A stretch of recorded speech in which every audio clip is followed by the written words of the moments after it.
She was a mother of three, a health-conscious woman who believed an evening jog was the safest way to clear her mind. She never imagined that a familiar path, taken hundreds of times before, would become the place where her life would be taken and where a long fight for justice would begin. That evening felt ordinary. The sun was beginning to lower, the air warm but calm, the jogging trail quiet and familiar. She stepped outside with the same confidence she always had, and aware that someone was already watching, waiting, and planning something unspeakable. Nancy lived a disciplined, peaceful life. Friends described her as thoughtful, gentle, and deeply devoted to her children. Exercise wasn't just a habit for her, it was a ritual, a moment of solitude where she could breathe, reflect, and stay healthy. The jogging path near her home had always felt safe. Families walked there, cyclists passed by, runners nodded politely at one another. Nothing about that place suggested danger. As she began her run that evening, there were no warning signs, no sudden noises, no sense of being followed.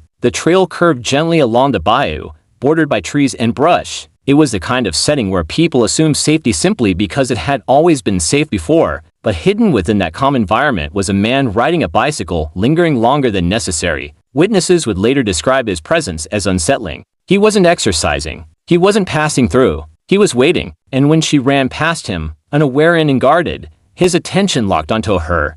What happened next unfolded quickly, too quickly for escape. She was attacked from behind, without warning. The assault was sudden and violent, shattering the peace of the trail. In a place meant for exercise and calm, terror replaced silence. She fought. Evidence later showed signs of struggle, proof that she resisted with everything she had. But strength and determination weren't enough against brutality and surprise. She was dragged off the path and into a wooded area, hidden from view. The world she knew, her home, her children, her routine, vanished in moments. In that isolated space, the violence escalated. She was beaten, overpowered, and ultimately strangled using something that belonged to her, an act that underscored the cruelty and personal nature of the crime. When her body was discovered, the community was shaken to its core. This wasn't a dark alley or a high-crime zone. This was a jogging trail, a place parents trusted, a place women felt safe running alone. The realization spread fast. If it could happen here, it could happen anywhere.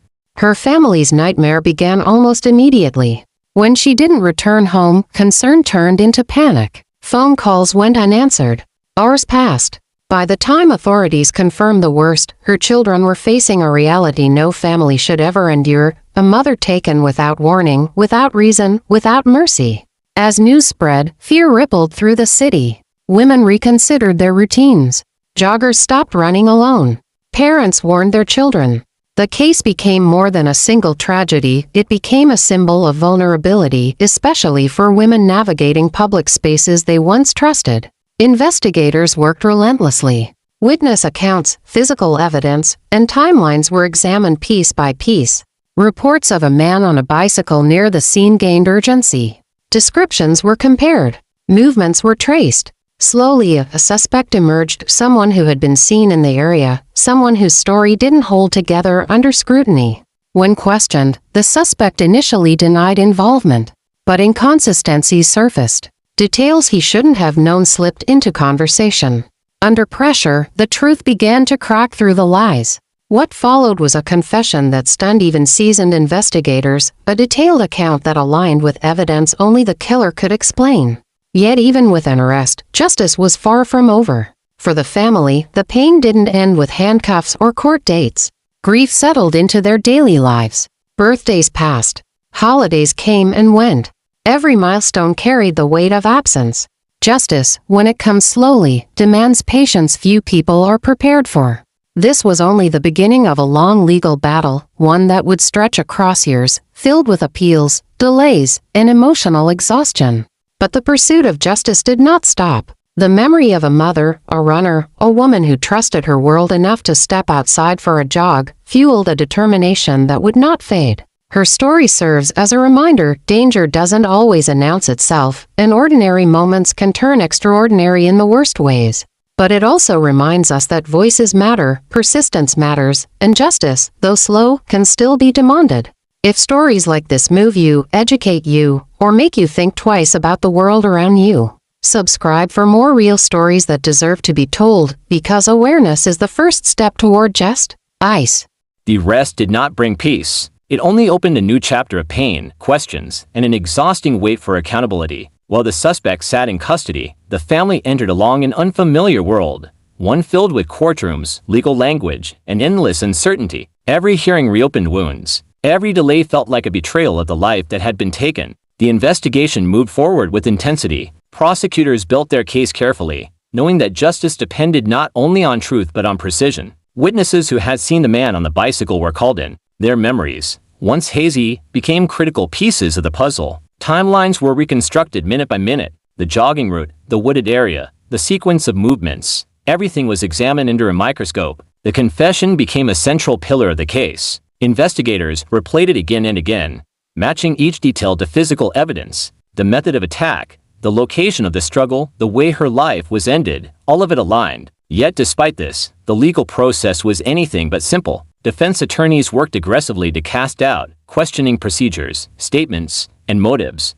What seemed clear to the public became contested in the courtroom. For the family, sitting through the trial was unbearable. They heard details no loved one should ever have to hear. They were forced to relive the violence through testimony, photographs, and expert analysis. Every word felt like reopening a wound that never had time to heal. But they stayed. They listened, because walking away would have felt like abandoning her memory. The jury watched closely. They saw not just evidence, but the human cost behind it. They heard about a woman who went for a jog and never came back, a mother whose children would grow up without her guidance, her voice, her presence. The courtroom was silent when the verdict was delivered, guilty. The weight of that word carried relief and devastation at the same time. Sentencing brought another emotional storm. The gravity of the crime demanded the highest level of punishment under the law. The court recognized the brutality, the deliberate nature of the act, and the irreversible harm caused. The sentence reflected that recognition. But even then, justice did not feel complete, because punishment does not restore life. It only acknowledges loss.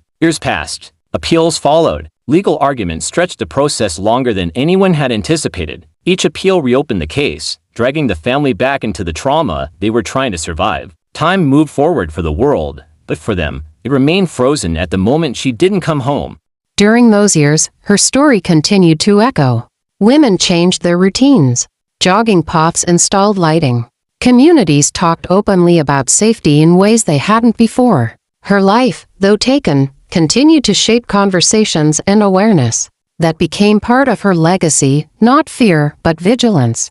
Eventually, the legal process reached its end. Final decisions were made. Justice, delayed for decades, finally arrived. It did not bring celebration. It brought silence. A quiet acknowledgement that the long fight was over. For the family, it meant no more court dates, no more appeals, no more reopening the past. It meant they could finally grieve without interruption. Closure is not forgetting. It is learning how to live with absence. Her children carried her memory into adulthood. Friends remembered her laughter, her discipline, her love for life. She became more than a headline. She became a reminder of what was lost and why justice matters. Her story still matters today. It reminds us that violence can enter ordinary moments without warning. It reminds us that justice is not automatic. It must be pursued, defended, and demanded. And it reminds us that behind every case is a real human life, deserving of dignity, safety, and remembrance.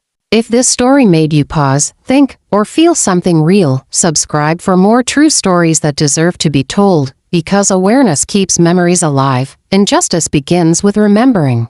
The final stage of this story did not arrive quickly, and it did not arrive quietly. Time passed in years, not months, and the distance between the crime and its conclusion stretched so long that it reshaped everyone involved. While the legal system continued its slow march, life outside the courtroom kept moving forward, forcing the family to learn how to survive in a world permanently altered by loss. For the children left behind, growing up meant carrying unanswered questions and an absence that never truly faded. Milestones arrived without her, birthdays, graduations, moments when advice or comfort would have mattered most. Grief did not disappear with time, it changed form. It became quieter, heavier, and more deeply rooted. They learned to live with it, not because it became easier, but because life demanded it. The community, too, was changed. What once felt like a safe jogging path became a symbol of vulnerability.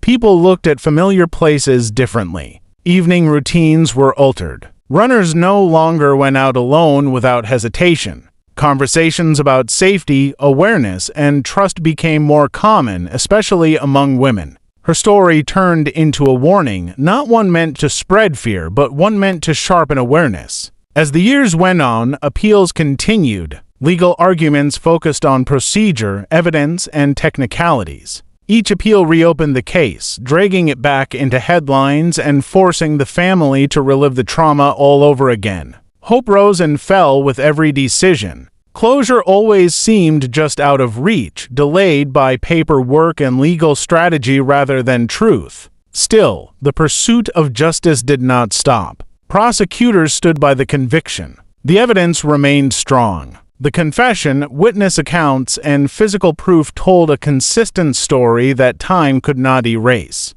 Slowly, the appeals were exhausted. One by one, they were denied. When the final ruling came, it did not feel triumphant. It felt heavy. Justice, when delayed for decades, does not arrive with celebration. It arrives with exhaustion. For the family, it marked the end of a chapter they never wanted to be part of, a chapter defined by courtrooms, legal jargon, and waiting. The final outcome acknowledged what had always been true: a life was taken violently and without reason, and the person responsible was held fully accountable. It did not restore what was lost, but it affirmed that her life mattered enough for the system to see the process through to the end. In the aftermath, reflection replaced anger. The story became less about the crime itself and more about what it revealed: how quickly violence can intrude into ordinary life, and how essential it is to listen to warning signs, trust instincts, and support one another. Her case became part of broader discussions about women's safety, public spaces, and the responsibility of communities to protect those within them.